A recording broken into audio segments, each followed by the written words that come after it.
있습니다. 열왕기하 13장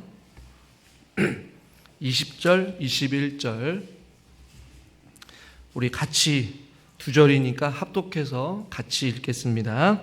엘리사가 죽으니 그를 장사하였고 해가 바뀜에 모압 도적 떼들이 그 땅에 온지라. 마침 사람을 장사하는 자들이 그 도적 떼를 보고 그의 시체를 엘리사의 묘실에 들이던지매 시체가 엘리사의 뼈에 닿자 곧 회생하여 일어섰더라. 아멘. 우리가 오랜 시간 동안 엘리사의 삶을 또 엘리야의 삶을 생각해 보았습니다. 성경의 많은 일문들 가운데 엘리사가 많은 기적을 경험했고 또 그의 일상에 여러 가지 일들이 일어나게 되었어요. 드디어 이제 엘리사가 오늘 성경에 보니까 20절에 엘리사가 죽으니 라고 말씀하고 있어요. 그리고 해가 바뀌었다 이런 표현이 있습니다. 성경이 이것을 기록한 이유는 다 의미가 있기 때문에 그래요. 해가 바뀌었다는 얘기는 새해가 접어들었다는 것이죠. 그런데 이 유대인들의 새해는 오늘날로 말하면 지금의 3, 4월경쯤이 됩니다. 겨울 작물을 수확하는 중요한 시기예요. 그 당시에 겨울 작물 수확하는 시기가 되면 모압 도적대들이 수시로 출몰해서 이스라엘 백성들의 수확물을 빼앗아 갖고 도둑질해 가고 괴롭혔던 일들이 비일비재했습니다. 그래서 오늘 성경에서도 엘리사가 죽고 나서 그를 장사하고 해가 바뀌었고 추수의 계절에 모압 도둑대들이 그 땅에 왔다. 이건 당연한, 이 당시에 살고 있었다면 좀 일상 일어났던 상황들이었어요. 그런데 21절에 보니까 마침부터 시작해서 독특한 사건이 일어나게 됩니다. 장례를 치르던 사람들이 도둑대를 보고 그가 장례했던 그 시체를 엘리사의 묘실에 던짐에 시체가 엘리사의 뼈에 닿자마자 곧 회생하여 일어섰더라. 독특한 사건이 성경에 짤막하게 엘리사의 죽음과 함께 기록되어지고 있습니다. 성경에는 이러한 유사한 일들이 참 많이 있죠. 예수님의 삶 중에서 예수님의 옷자락을 만지기만 해도 병이 낫겠다라는 혈루증 여인이 예수님의 옷자락을 만지고 치유를 받게 되는 사건도 있었고요. 베드로의 그림자, 바울의 손수건 혹은 앞치마에 대기만 하면 치유와 축기에 사용되었던 사건들도 우리는 사도행전을 통해서 보기도 했습니다. 그리고 죽은 자가 살아났던 사건들도 성경에 기록되어 있죠. 엘리야, 엘리사, 그다음에 죽은 나사로가 살아나기도 했고요. 과부의 아들의 예수님께서 손을 대시고 청년아 내가 말하노니 일어나라 라고 해서 그 청년이 일어나서 안고 예수님과 대화했던 그 사건들도 우리는 보게 됩니다. 독특한 사건이고 이해가 안 되는 사건들이 성경에는 가득하죠. 한 사람의 죽음 그리고 그 죽음과 이어지는 누군가의 이름 모를 한 사람의 몇몇의 사람들의 그 죽음의 시체가 엘리사의 뼈에 닿자마자 다시 회생하여 일어나게 되는 이 사건, 이 두 구절을 가지고 사건이 주는 교훈은 무엇일까요? 엘리사의 죽음과 함께 이어지는 이 사건을 통하여 저는 오늘 몇 가지를 같이 함께 생각해 보려고 합니다. 도대체 엘리사의 죽음과 이 사건이 무슨 연관이 있을까? 늘 언제나 그 시대에 하나님의 사람 선지자들을 세워서 그 선지자들의 삶, 가정, 자녀, 그들의 일생이 그 시대를 반영했습니다. 엘리사의 삶, 엘리사가 살고 있던 시대에도 엘리사를 통하여서 그 시대를 반영했죠. 이스라엘의 병거였던 엘리사가 죽음을 맞이하게 되었지만 하나님은 이스라엘 백성들을 긍휼히 여겨주셨어요. 첫 번째로 오늘 본문을 통해 우리에게 주는 교훈은 무엇이냐면 한번 따라해 보겠습니다. 하나님께 돌아가야 합니다.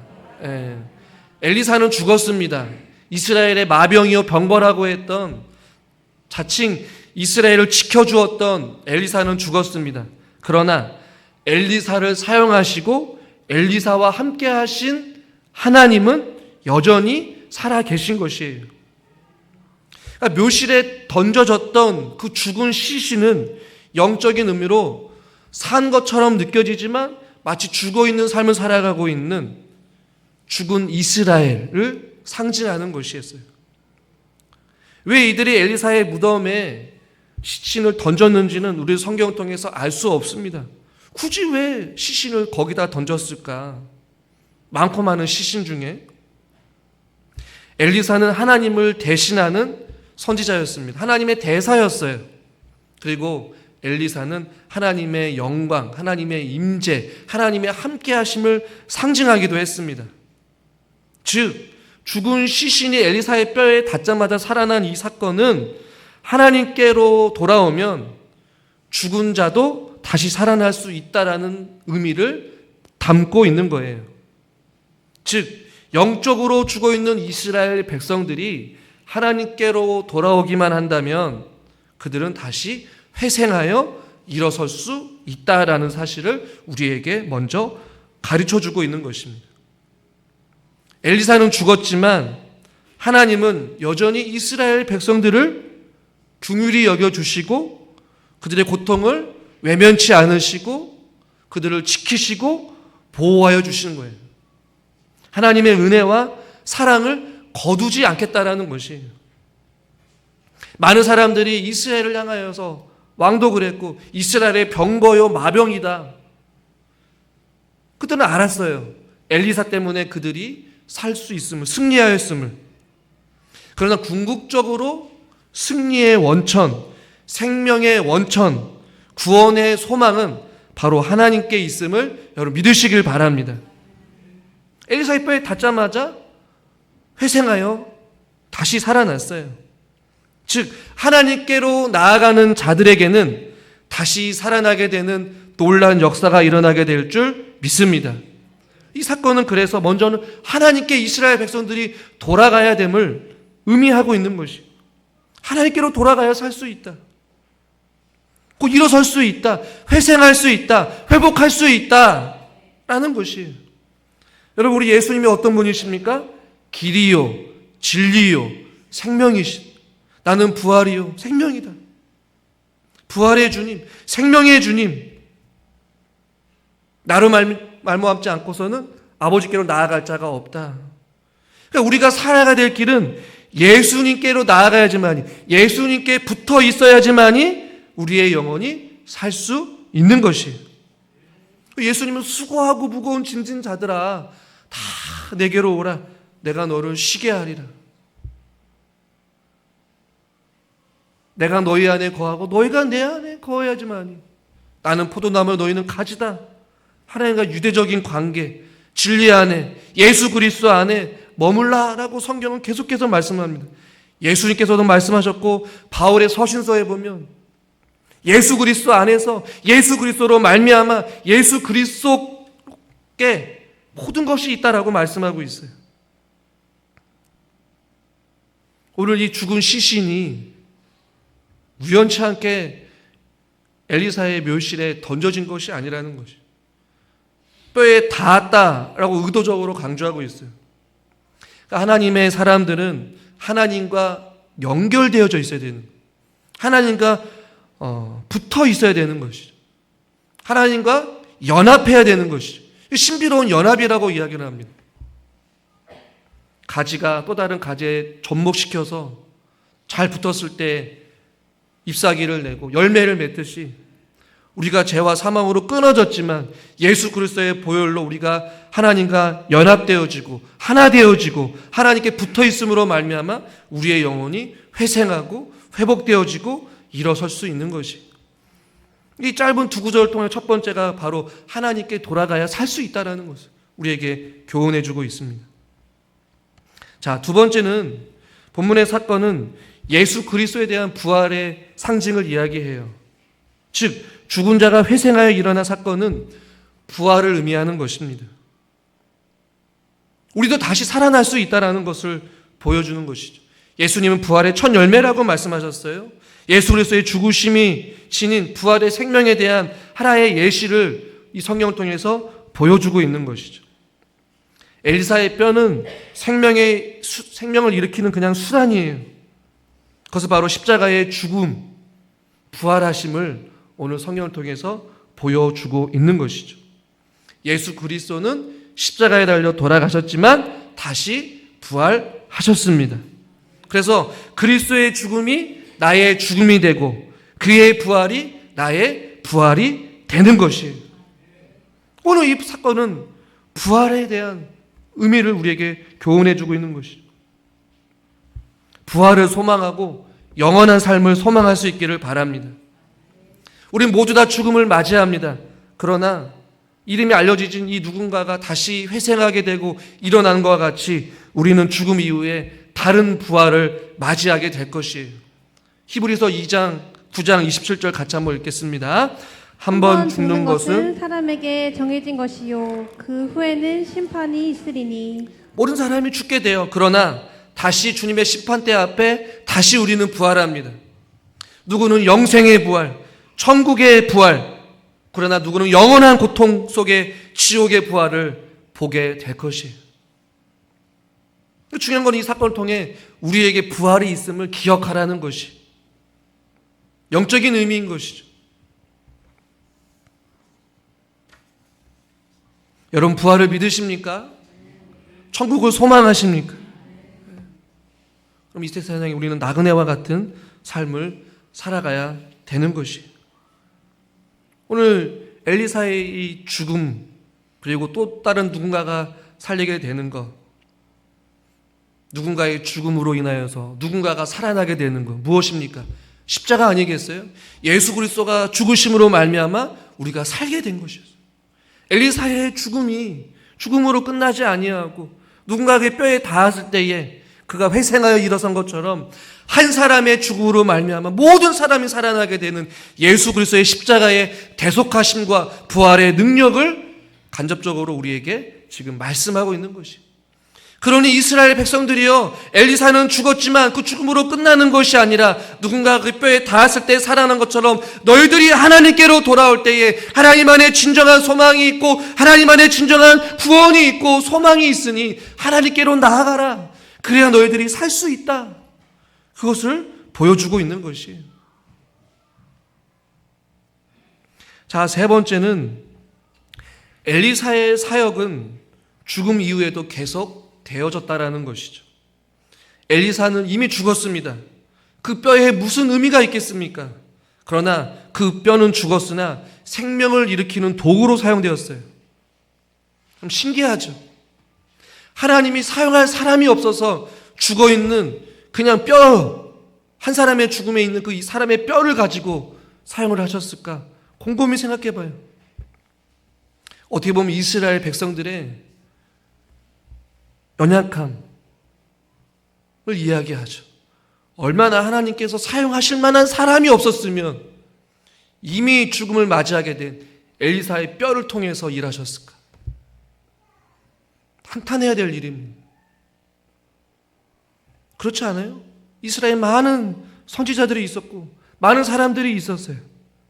그러나 하나님은 죽은 엘리사를 여전히 사용하십니다. 그의 뼈까지도. 그만큼 이스라엘 백성들의 사람이 없었어요. 일할 사람이. 히브리서 11장 4절 말씀 같이 한번 읽어보겠습니다. 믿음으로 아벨은 가인보다 더 나은 제사를 하나님께 드림으로 의로운 자라 하시는 증거를 얻었으니 하나님이 그 예물에 대하여 증언하심이라. 그가 죽었으나 그 믿음으로써 지금도 말하느니라. 아멘. 믿음으로 아벨은 가인보다 더 나은 제사를 드렸어요. 그리고 이미 이들은 죽었습니다. 그러나 성경에 보니까 뭐라고 말씀하고 있어요? 하나님은 그 예물에 대하여 증언하신대요. 그가 죽었으나 그 믿음으로 하나님께 드린 그 예물이 얼마나 귀하고 값졌으면 지금도 말하느니라. 지금도 그 아벨이 드렸던 그 제사, 그 예배를, 그 제물을 하나님은 증언하고 말씀하신다는 얘기. 기억하신다라는 것이죠. 귀하기 때문에. 하나님의 사람들은 죽었으나 지금도 말하고 있는 것이. 무엇으로요? 그들의 삶의 열매로 하나님의 미랄이 되었지만 귀한 열매들을 통하여서 그들의 후손이 잘 되고 하나님의 사람들, 믿음의 사람들의 순종과 담대한 믿음의 용기들, 그들의 헌신, 그들의 수고, 목숨을 다하여서 하나님 말씀에 순종했던 자들, 지금도 우리들에게 도전을 주기도 하고요, 위로를 주기도 하고, 다시금 하나님을 바라보게 하고 하나님을 더 의지하게 하는 믿음의 사람들이 우리에게 많이 있습니다. 여러분들은 성경에 누구를 좋아하십니까? 누구를 닮고 싶습니까? 누가 나와의 인생과 가장 유사합니까? 누군가는 아브라함일 수도 있어요. 누군가는 요셉일 수도 있고 다윗일 수도 있고 엘리사 혹은 엘리사 혹은 베드로, 요한, 야고보, 바울, 디모데, 성경에 수많은 사람들이 있잖아요. 여전히 우리가 그들을 통하여서 은혜 받고 도전 받고 그들의 삶을 통해 나의 삶을 되돌아보고 여전히 그들을 통하여 하나님은 일하시고 우리에게 격려와 위로와 소망을 주고 있어요. 마찬가지 아니겠습니까? 가끔 이제 저희 교회에 있었지만 이제 시집 장가를 가서 멀리 다른 지방에 있다가 명절만 되면 교회에 오시는 분들, 얼마 전에도 교회에 오셨다 예배를 드리고 식당에서 식사를 하다가 처음으로 이제 사진을 본 것 같아요. 그래서 우리 장로님과 얘기를 하시면서 저때 이 사람이 누군지 기억나면서 그때 과거를 회상하면서 그 얼굴에 그 웃음이 가득 차고 함께 고생하고 함께 기뻐하고 울고 웃으면서 믿음 생활했던 그 선배들과 동역자들과 언니 오빠들의 그 모습을 보면서 서로 회상하는 모습들. 여러분, 우리가 만일 죽음에 이르러서 이 세상에 없을 때에 우리가 살아온 믿음의 그 여정, 그 수고, 그 헌신, 그 섬김의 모습들이 계속해서 곳곳에 남아 있어서 믿음의 동역자들과 후배들에게 생각이 나고 또 위로가 되고 보고 싶고 또 격려가 되며 아름다운 그 흔적을 남기고 가면 얼마나 좋을까요? 여러분들은 어떤 모습으로 기억되고 싶으십니까? 엘리사는 이미 죽었지만 하나님은 그를 통해 계속해서 일하고 계셔요.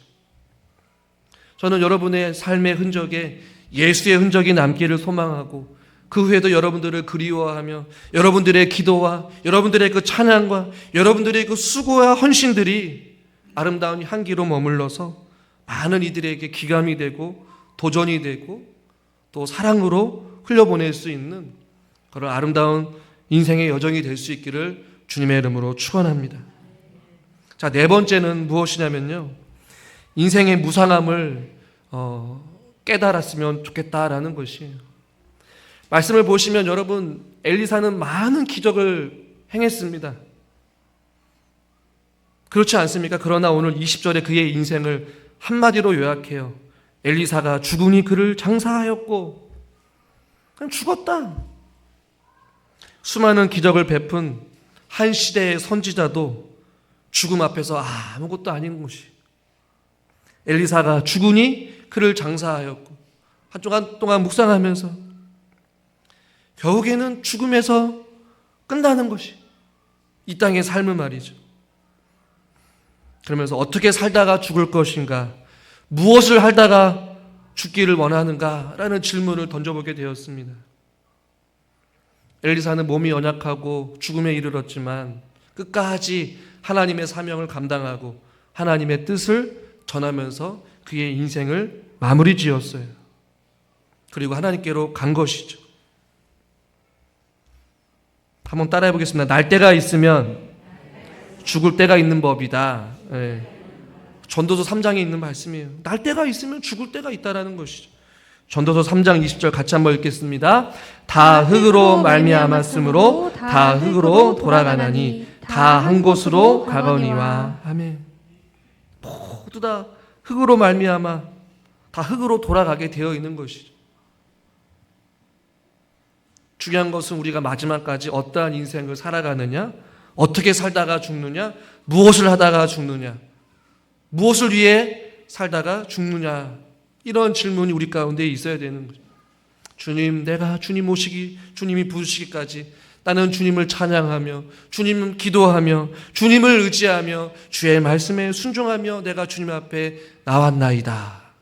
이런 이야기를 들어야죠. 아유, 하나님, 내가 아직까지도 지금 집안일이 산더미처럼 살아있는데 날 지금 부르면 어떡합니까? 이게 아니라 나의 달려갈 길을 마치려 하면 나의 생명도 조금도 귀한 것으로 여기지 아니하였던 그 바울의 고백과 같이 우리가 달려갈 길을 마칠 때까지는 우리가 최선을 다하여 주님을 섬기며 주님을 예배하는 삶이 될 수 있기를 주님의 이름으로 축원합니다. 결국에는 돌아가게 되어 있는 인생의 무상함을 오늘 이 짧은 구절을 통해 깨달아 알게 되는 것이. 자, 마지막 하나는 무엇이냐면요, 죽었다가 다시 살아난 자들을 한번 생각해 봤으면 좋겠어요. 오늘 21절에 나와 있는 그의 시체를 엘리사의 묘실에 들이던짐에 시체가 엘리사의 뼈에 닿자 곧 회생하여 일어섰더라. 시체가 한 사람인지 두 사람인지 몇 사람인지 몰라요. 뭐가 됐든지 간에 살아났습니다. 할렐루야. 남일처럼 여길 수도 모르겠지만 이 사람이 바로 우리라는 것이에요.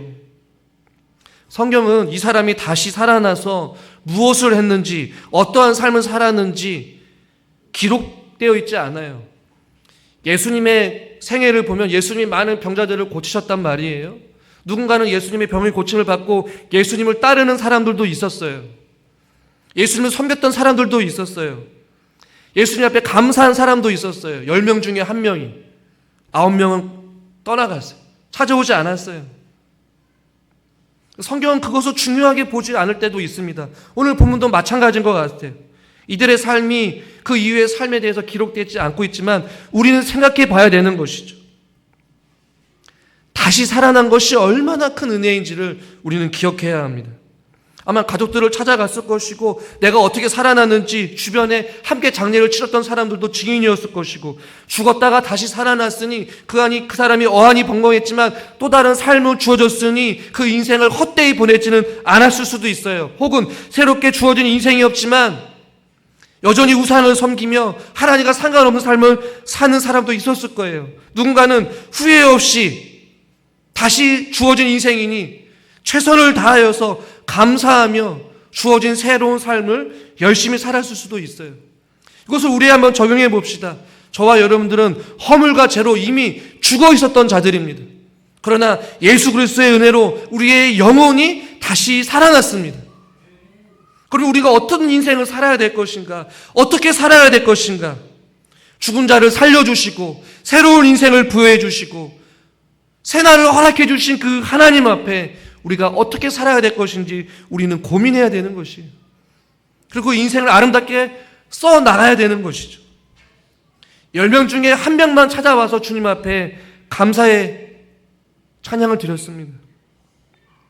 오늘 우리에게 주어진 이 인생, 오늘을 살게 하시고 우리를 살려주신 이 날을 우리는 어떻게 살아야 될 것인가? 그 은혜를 기억하며 주님 앞에 감사하는 삶을 살아가야 될 줄 믿습니다. 당연하게 생각하면 안 되는 것이요. 오늘 성경에 이름도 기록되어 있지 않아요. 그 시체가 누구인지 남자인지 여자인지 어린아이인지 기록되어 있지 않아요. 중요하지 않다라는 것이죠. 중요한 것이 살아났다, 회생하여 일어섰다라는 것이죠.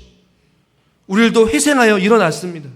소망 없는 자들, 사망의 그늘에 앉아있었던 자들, 아무도 관심 갖지 않은 비천한 우리들을 살려주셨고 하나님의 자녀 삼아주신 존귀한 하나님의 자녀들이라면 우리는 이 인생을 아름답고 멋지게 살아가야 되는 것이죠. 증인으로서 살아가는 것이죠.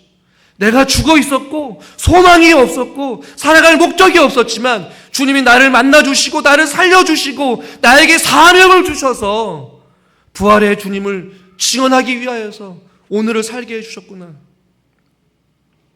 각자가 부활의 증인으로서 우리는 살아가는 것이죠. 주저앉아 있을 것이 아닙니다. 회생하여 일어섰다면 우리는 세상으로 나아가서 우리의 삶을 통해 드러내는 것입니다. 나를 보십시오. 나는 부활의 증인입니다. 나는 되살아났습니다. 사랑하는 여러분, 나 같은 죄인을 살리신 주님이 지금도 살아계십니다. 그 증인으로서 우리가 삶을 살아가는 것이죠. 꼭 복음을 전하는 것만이 아니라 그리스도인다운 자의 삶의 모습을 보여주는 것이죠. 장로님이 기도했잖아요. 교회를 위해서도. 마땅히 우리가 해야 될 일, 또 우리 교회가 이웃을 위해 해야 될 일들을 하는 것이 중요하다. 사랑하는 성도 여러분, 한 사람의 엘리사의 죽음이 죽음으로 끝나지 아니하고 하나님은 계속해서 사용하시고 오늘 본문을 통해 우리에게 많은 것을 보여주고 있습니다. 하나님께로 돌아가야 살 수 있습니다. 부활을 소망하십시오.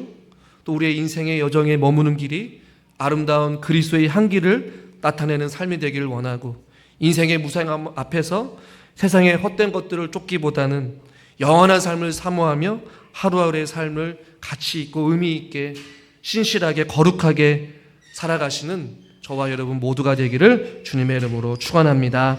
하나님 아버지, 엘리사는 죽었지만 하나님은 여전히 살아계셔서 죽은 자를 살리시고 우리에게도 부활의 소망을 주시고 또한 우리의 인생의 무상함을 깨닫게 알게 해주시고 또한 살아난 자들이 어떻게 살아야 될 것인지 우리에게 도전을 주고 있습니다. 이 말씀을 우리가 기억할 때마다 우리의 삶이 변화되어지게 하여 주시고 오늘 우리에게 주어진 삶을 통하여 하나님께 가장 기뻐하시는 삶을 살게 하여 주시옵소서. 예수님의 이름으로 기도드리옵나이다.